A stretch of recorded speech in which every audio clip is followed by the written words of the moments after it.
Hello, in this video I'll be showing you how to answer the BMAT 2006, Section 2, Question 9.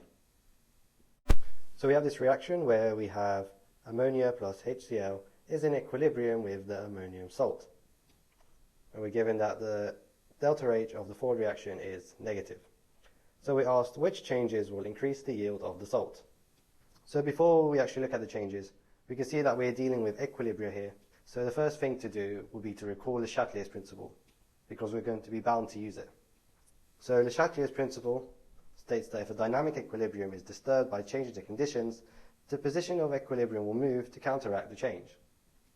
So now we can look at the different changes. So our first change will be adding a catalyst. Well, this won't have any effect on our yield, as the catalyst doesn't shift the position of the equilibrium.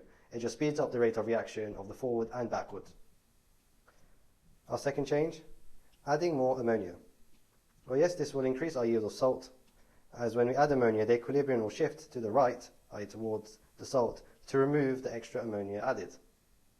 Next, we'll look at increasing the pressure, and this will also increase our yield of salt, as when you increase the pressure, the equilibrium will shift to the side with the fewer moles of gas. We can see that we have 2 moles of gas on the left and no moles of gas on the right, so the equilibrium will shift towards the salt, increasing the yield.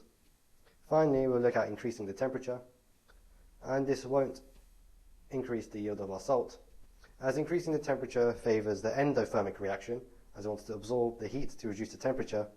However, we're given our forward reaction is negative, that means it's exothermic. So our backwards reaction is the endothermic one, so our equilibrium will shift to the left, giving us a greater yield of reactants, not our salt.